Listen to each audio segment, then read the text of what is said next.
A struggling waitress helped a homeless man, not knowing he was a millionaire in disguise. The thought played through Sarah Miller's mind like a headline from one of those feel-good stories her mother used to clip from newspapers. Except this wasn't a heartwarming tale. It was her reality, unfolding on a Tuesday morning when the November wind cut through her threadbare uniform and the diner's flickering sign cast shadows across her exhausted face.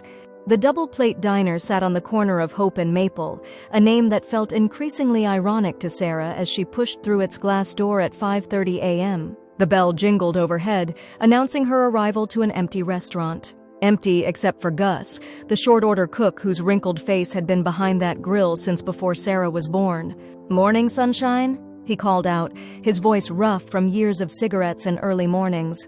"You look like hell warmed over." Sarah attempted a smile but felt it falter. "Thanks for the compliment, Gus." Her fingers trembled slightly as she tied her apron, the fabric worn thin from hundreds of washings. The eviction notice she'd found taped to her apartment door yesterday morning was folded in her pocket, its edges softened from how many times she'd taken it out, read it, and put it back, as if reading it one more time might change what it said. 30 days. That's all she had to somehow come up with 3 months back rent. "Got a call from Marge," Gus said, cracking eggs onto the grill with practiced precision. "She's out sick again." "You're pulling a double." Sarah nodded, swallowing the knot in her throat. A double shift meant double tips, and she needed every penny. Her mother's medical bills had piled up faster than autumn leaves, and the insurance company was still processing their claim. 3 months of processing and still nothing. "I'll manage," she said, more to herself than to Gus. By 10 o'clock, the morning rush had thinned to a trickle. Sarah's feet ached, and her smile had become mechanical. Stretch lips, show teeth, release. The bell above the door jingled and she glanced up, order pad ready. He wasn't their usual customer. The man who shuffled in wore layers of mismatched clothing, a beard that hadn't seen scissors in months, and carried the distinct scent of someone who hadn't had regular access to showers. His eyes, though, they caught her attention immediately. Clear blue, surprisingly alert, almost incongruent with the rest of his appearance. Sarah noticed how the other customers shifted in their seats, how Mrs. Henderson from the bank clutched her purse a little tighter, how the trucker in booth 3 suddenly found the parking lot fascinating. The homeless man slid onto a stool at the counter, keeping his gaze down, shoulders hunched as if trying to disappear into himself. Sarah approached, pulling a menu from beneath the counter. "Coffee?" she asked, already reaching for a mug. He looked up, surprise flickering across his weathered face. "Yes, please." His voice was soft, educated. Another surprise. Sarah poured the coffee, noticing his hands as he reached for the mug. They were dirty, but the nails were trimmed, and there was something about the way he held the cup, delicately, like someone who had once known finer things. "Cream?" she offered. "Black is fine." He sipped the coffee, closing his eyes momentarily. "Perfect, thank you." Sarah left him with the menu and checked on her other tables. When she returned, he was staring at the menu with the concentration of someone solving a complex equation. "Our special today is the farmer's breakfast," she offered. 2 eggs, bacon, hash browns, and toast for $5.99. His shoulders tensed. I only have $3.75. The silence stretched between them, filled only by the sizzle of the grill and murmured conversations from other tables. "The soup of the day is vegetable beef," Sarah said quietly. "It's $2.99 and comes with crackers. Good for a cold day like today." Relief washed over his face. "That would be wonderful." Sarah placed the order, ignoring Gus's raised eyebrow. When she delivered the steaming bowl, she accidentally brought a side of toast as well. "I didn't order," the man began. "On the house," Sarah interrupted. "Sometimes the bread goes stale if we don't use it up." It was a lie, but a kind one. He looked at her then, really looked at her, and something passed between them, a recognition perhaps of shared struggle, though Sarah couldn't have known just how wrong she was about the nature of his. "Thank you," he said, the words carrying more weight than they should for toast and soup. Throughout her shift, Sarah checked on him. He ate slowly, methodically, savoring each bite. When other customers left their plates half-finished, she noticed how his eyes followed the wasted food. Without drawing attention, she boxed up an abandoned sandwich from the booth near the window and slid it across the counter to him. "For later," she whispered. He hesitated, pride battling hunger. "I can't, please," she said. It'll just get thrown out otherwise." Their fingers brushed as he accepted the box, and Sarah felt the roughness of his skin, hands that had seen hard times. The diner had emptied out during the afternoon lull when Sarah noticed him counting coins, preparing to leave. She approached with the coffee pot. "One for the road?" she offered, refilling his cup before he could answer. "I should be going," he said, but made no move to stand. Sarah leaned against the counter. "Where to, if you don't mind me asking?" He shrugged, a small defeated gesture. "There's a shelter on 8th, but they fill up quick. If I don't make it there by 4, he left the sentence unfinished. Outside, the sky had darkened prematurely, heavy clouds threatening snow. Sarah thought of him walking miles in the coming storm, of the thin jacket that couldn't possibly keep out the cold. "Wait here," she said suddenly, making a decision she couldn't afford, but couldn't not make. "My shift ends in 20 minutes. True to her word, 20 minutes later, Sarah emerged from the back room with her coat, a gift from her mother 2 Christmases ago, before the cancer had taken both her smile and their savings. It wasn't new or expensive, but it was warm. "Here," she said, holding it out to him. "It's supposed to drop below freezing tonight." He stared at the coat, then at her. "I can't take your coat." "I have another," she lied again. "Besides, this one's too big for me anyway." His hands trembled slightly as he accepted it. "Why are you doing this?" Sarah thought about the question, about all the possible answers. "Because my mother taught me kindness matters. Because someday I might be where you are. Because everyone deserves warmth." What she said was simpler. "Because we all need help sometimes." As they stepped outside, the first snowflakes began to fall, melting against the warm pavement. Sarah pulled her uniform jacket tighter around herself, already feeling the bite of cold. "I'm Sarah, by the way," she said, extending her hand. He hesitated before taking it. "James," he replied. "James Porter." "Well, James Porter, do you know how to get to the shelter from here?" He nodded, but Sarah could see the uncertainty in his eyes. She glanced at her watch. Her bus would be leaving in 10 minutes, and if she missed it, she'd have to wait an hour for the next one. "I'll walk with you," she decided. "It's on my way." Another small lie. They walked in silence for a few blocks, the snow falling more heavily now. Sarah snuck glances at James, noticing how he stood straighter with her coat on, how he'd buttoned it carefully, reverently. "Were you always—" she began, then stopped, embarrassed by her own directness. "Homeless?" he finished for her. "No, not always." The word hung between them, heavy with unasked questions. 8 months ago, I had a home, a career, a life that looked very different," he continued, surprising her with his openness. "It's amazing how quickly things can unravel." Sarah thought of her mother's diagnosis, of how one phone call had altered the trajectory of her own life. "I know something about that." As they approached the shelter, Sarah could see the line already forming outside. James slowed his pace. "Thank you," he said, stopping at the corner. "For the coat, the food? For walking with me? Will you be okay?" Sarah asked, suddenly reluctant to leave him. Something in his eyes shifted. A flicker of the man he might have been before life had worn him down. "I've survived worse nights." Sarah reached into her purse and pulled out a $20 bill, her grocery money for the week. Before he could protest, she pressed it into his hand. "Get a room somewhere," she said firmly. "It's too cold for the shelter tonight." "Sarah, I can't—" "Please, consider it a loan if it makes you feel better." His fingers closed around the bill, and for a moment, Sarah thought he might cry. Instead, he nodded once, a gesture of dignity rather than defeat. "I'll pay you back," he said. "Someday." Sarah smiled. "I know you will."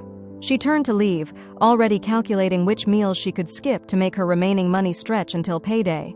"Sarah," he called after her. She looked back. "You're going to catch pneumonia without a coat." Sarah waved dismissively. "I'm tougher than I look." As she walked away, the snow covering her hair and shoulders, Sarah didn't see James watching her, didn't see the way his expression changed from gratitude to resolve, didn't see him pull a phone from deep within his pocket, a phone much too expensive for a man who couldn't afford soup. The next morning, Sarah arrived at the diner with snow seeping through her sneakers and her hands red from cold.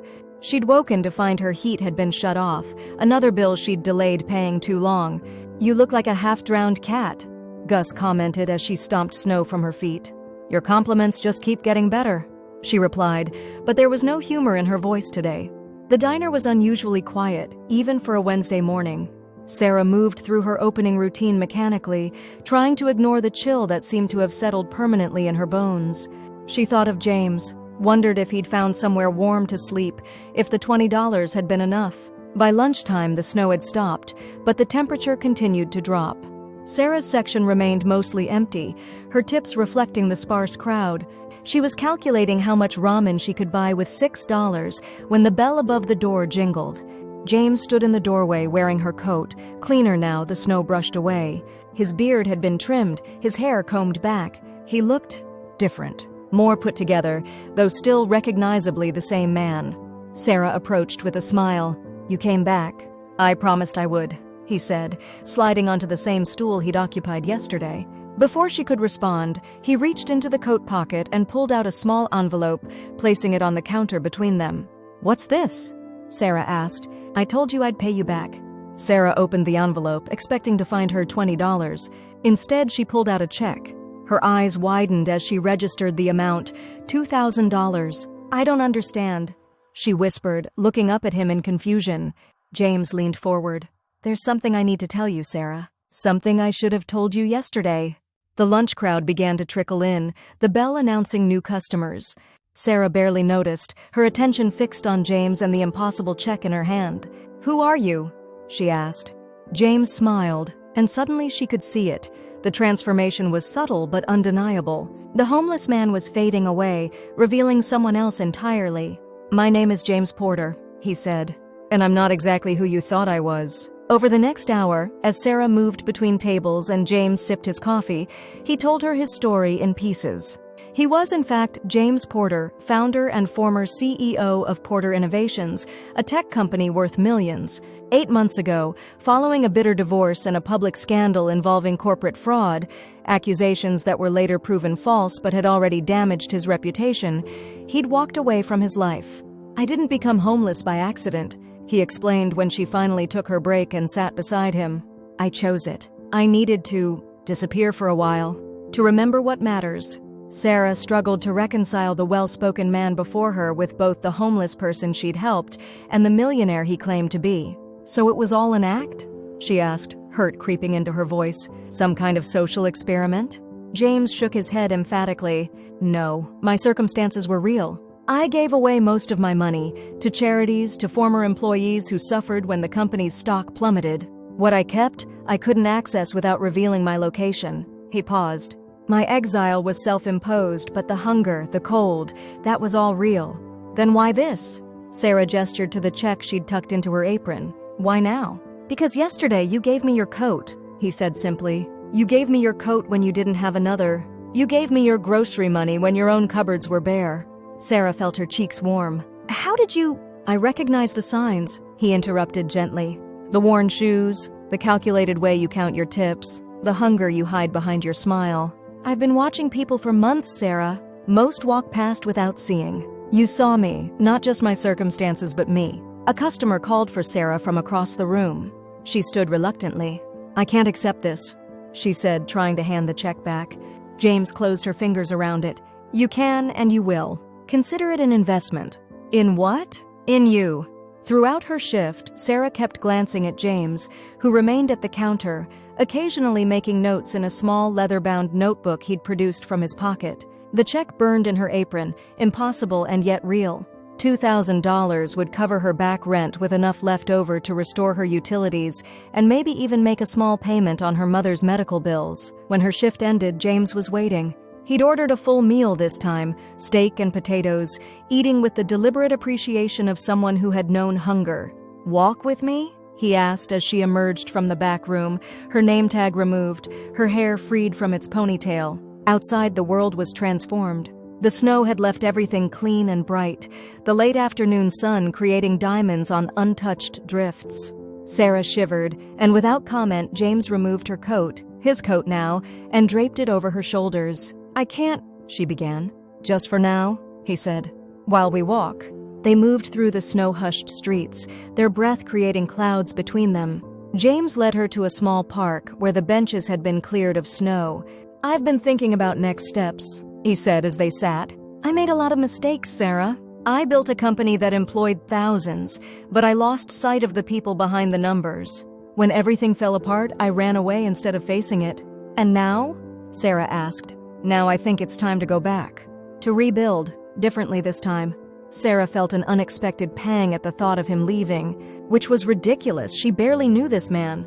That's good, she said, meaning it despite the strange hollowness in her chest. Your company needs you. The company is gone, James said, surprising her. Sold off in pieces during the scandal. But I have resources still, investments, patents, connections. I could start over. Then you should, Sarah encouraged. Use what you've learned. James studied her face. What about you, Sarah? What would you do if you could start over? The question caught her off guard. I don't know. I never really had the luxury of dreaming. She paused, considering. I was in nursing school when Mom got sick. I had to drop out to care for her, then to work more hours to pay the bills. You'd be a wonderful nurse, James said with such certainty that Sarah felt tears prick at her eyes. Maybe someday, she replied, trying to keep her voice light. Why not now? Sarah laughed without humor. Have you seen my life? I'm one paycheck away from homelessness myself. Things can change, James said, sometimes faster than we expect. The sincerity in his voice made Sarah look away. Why are you doing this? The check? The conversation? Why me? James was quiet for so long that Sarah wondered if he'd heard her. When he finally spoke, his voice was different, more vulnerable than she'd heard before. 8 months on the streets, Sarah. 8 months of being invisible. Do you know how many people looked me in the eye in all that time? How many treated me like a human being worthy of dignity? He shook his head. I could count them on one hand. And none, not one, gave me their only coat. Sarah didn't know how to respond to that. She pulled the coat tighter around herself, feeling its warmth, trying not to think about how cold her apartment would be tonight. I should get home, she said finally. I have the early shift tomorrow. James stood, offering his hand to help her up. May I walk you home? Sarah hesitated. Despite everything he'd told her, he was still essentially a stranger. Reading her expression, James added, Or I can call you a cab. You shouldn't be walking in this cold without proper shoes. A cab would cost— I'm buying, he interrupted with a smile. The cab dropped them at Sarah's apartment building, a rundown complex on the edge of town with peeling paint and security doors that never quite closed properly. Sarah felt a flash of embarrassment as James surveyed the building, but his expression revealed nothing. Thank you, she said, starting to remove the coat. Keep it, James said firmly. Please. Sarah wanted to argue but found she didn't have the energy. Good night, James. Good night, Sarah. And thank you for everything. As she turned to go, James called after her, I'll see you tomorrow. Sarah paused. At the diner? Yes, he replied. I think I've developed a taste for Gus's coffee. She smiled despite herself. It's terrible coffee. The company makes up for it. Sarah's apartment was as cold as she'd feared. She immediately went to the thermostat, then remembered the utility shut-off. With a sigh, she kept her coat on and headed to the kitchen to see what she could cobble together for dinner. The check sat on her counter where she'd placed it, still unbelievable. Part of her wondered if it would even clear, if any of James's story was true. Another part, the part that had looked into his eyes, knew it was. She picked up the phone and called her mother. Sarah? Her mother's voice was weak but alert. The home health aide must have held the phone for her. Hi, Mom, Sarah said, trying to inject cheer into her voice. How are you feeling today? Better now that I'm hearing from you. You sound different. Did something happen? Sarah hesitated. I met someone unusual. A man? There was a teasing note in her mother's voice that Sarah hadn't heard in months. Not like that, Sarah protested, though she felt her cheeks warm. Just someone who— I don't know how to explain it. He made me think. About possibilities. About the future. There was a pause, and Sarah could hear her mother's labored breathing. That's good, sweetheart. You've been stuck in the present for too long, just getting by. The truth of those words settled over Sarah like the snow outside her window. She had been just getting by, surviving rather than living, putting one foot in front of the other without looking up to see where the path led. I might have a way to pay some of your medical bills, she said carefully. And maybe think about going back to school. Sarah, you don't have to— I want to, Mom. I want to finish what I started. After hanging up, Sarah sat in her cold apartment, thinking about James's words. Things can change, sometimes faster than we expect. She slept that night with her coat still on, dreaming of possibilities she hadn't allowed herself to consider in years. The next morning, Sarah arrived at the diner to find a strange car parked outside, a sleek black sedan that looked out of place among the rusted trucks and practical sedans that usually filled the lot. Inside, the diner was empty except for Gus and James, who sat at the counter deep in conversation. Both men looked up as she entered, and Sarah was struck again by how different James appeared. Today he wore pressed slacks and a blue sweater that matched his eyes. His beard was now completely gone, revealing a strong jawline and the hint of a smile. "Morning," she said, trying to sound normal despite the butterflies in her stomach. "Sarah." James stood, his smile widening. "Perfect timing. I was just telling Gus about a business proposition." Sarah raised an eyebrow as she hung up her coat, his coat, and tied on her apron. "A business proposition?" Gus looked shell-shocked. "This fellow wants to buy the diner." "What?" Sarah looked between them. "Why would you want to buy the double plate?" James approached her, his expression earnest. "Do you remember what I said about starting over? About building something different?" Sarah nodded slowly. "I've been thinking about it all night," James continued. "About what kind of business I want to create next. And I realized I don't want to go back to tech. I want to build something that matters to the community, something that feeds people in more ways than one. So you want to buy a diner?" Sarah couldn't keep the skepticism from her voice. "Not just any diner," James corrected. "This diner. And not just buy it, transform it. Expand the menu, renovate the space, create jobs, offer training programs for people getting back on their feet." Gus snorted. "Sounds expensive." "It will be," James agreed. "But worth it." Sarah watched him, trying to reconcile this enthusiastic businessman with the quiet homeless man she'd given soup to 2 days ago. "And what does this have to do with me?" she asked. James's eyes met hers. "I want you to help me run it." The bell jingled as the first morning customers arrived. Sarah automatically reached for her order pad, her mind spinning. "Think about it," James said quietly. "We'll talk after your shift." The morning passed in a blur. Sarah moved between tables mechanically, pouring coffee, taking orders, making small talk, all while watching James from the corner of her eye. He remained at the counter, working on his laptop, occasionally engaging Gus in conversation that left the older man looking increasingly bewildered. During her break, Sarah slipped outside and called the bank, giving them the details from James's check. To her astonishment, they confirmed it would clear. $2,000, real money that could change everything. When she returned inside, James was waiting. "Walk with me during your lunch break?" he asked. They ended up at the same park as yesterday, sitting on the same bench. This time, Sarah kept the coat on without argument. "You're serious about buying the diner," she said. It wasn't a question. James nodded. "Gus is ready to retire. Has been for years, according to him. He just couldn't afford to stop working. And you really want me to help run it?" "I don't have any business experience." "You have people experience," James countered. "You know the customers, you understand service, and you care, genuinely care, about others. That's more valuable than an MBA. Sarah studied him. "Why are you really doing this, James?" He sighed, his breath creating a small cloud between them. "When I was on the streets, I learned something important. Success, real success, isn't measured in dollars. It's measured in impact, in how many lives you touch. And buying a diner will let you touch lives? It's a start," James said. "A place where people like I was, can come in from the cold, get a hot meal, maybe a job washing dishes or bussing tables. A place where someone like you can be seen for your potential, not just your circumstances." Sarah felt something stir within her, a longing, a hope she'd almost forgotten. "I still want to be a nurse," she said quietly. James smiled. "I know. And part of my offer includes helping you finish your degree." "What?" "No, that's too much. It's an investment," he interrupted. "In you, in the community. Think of it as a scholarship program the diner will offer. You'll be the first recipient, but not the last." Sarah shook her head, overwhelmed. "This is crazy. 2 days ago, you were homeless and I was giving you soup. And now I'm offering you a partnership," James said. "Life is strange that way." "Partnership?" Sarah repeated. "Yes. I'll provide the capital, but I want you to have equity. Ownership. This won't be charity, Sarah. It will be yours too, something you helped build." The word ownership landed heavily. Sarah had never owned anything significant in her life. Her car was a 15-year-old hand-me-down from her uncle. Her furniture came from thrift stores. Even her apartment was just a temporary space she paid to occupy. "I need to think about this," she said finally. "Of course," James agreed. "Take all the time you need." But as they walked back to the diner, Sarah already knew her answer. The possibility of change, real change, hummed in her veins like electricity. The next few weeks passed in a whirlwind. James moved quickly once decisions were made. The check cleared, allowing Sarah to pay her back rent and restore her utilities.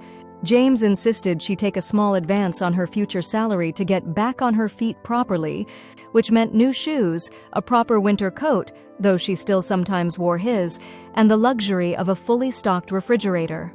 The diner closed for renovations in early December. Gus retired with a generous package that left him tearfully grateful. The regular customers were promised a grand reopening after the new year, with the same heart but a fresh face. Sarah enrolled in nursing classes for the spring semester, arranging her schedule so she could attend morning lectures and work at the diner, soon to be renamed Second Chances Cafe, in the afternoons and evenings.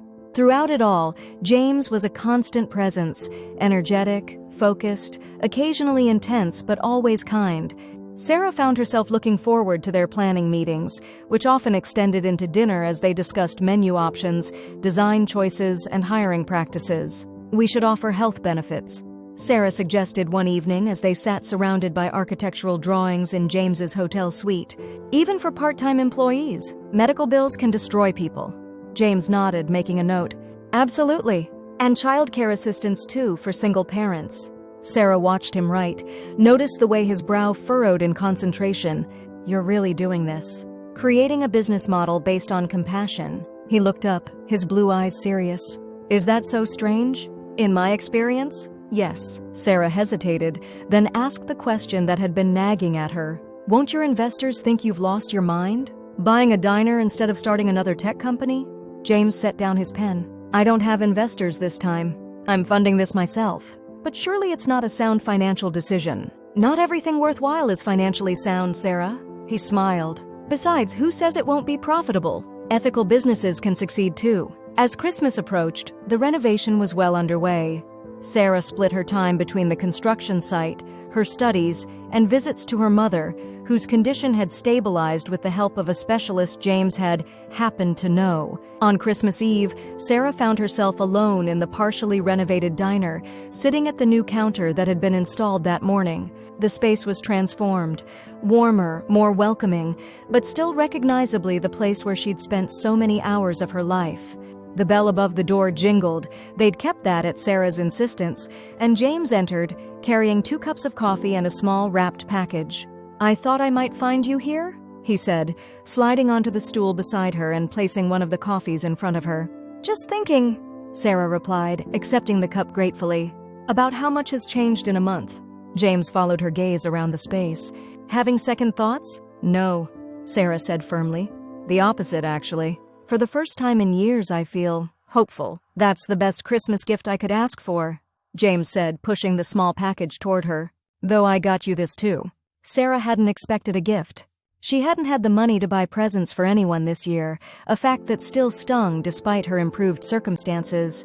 "James, I didn't get you anything. You gave me your coat," he reminded her gently. "Open it." Inside the small box was a delicate silver pendant, a simple design of hands holding a heart. "It's beautiful," Sarah whispered. "It reminded me of you," James said. "Someone who gives her heart freely, even when she has little else to give." Sarah felt tears prick at her eyes. "Thank you." James helped her fasten the necklace, his fingers warm against her neck.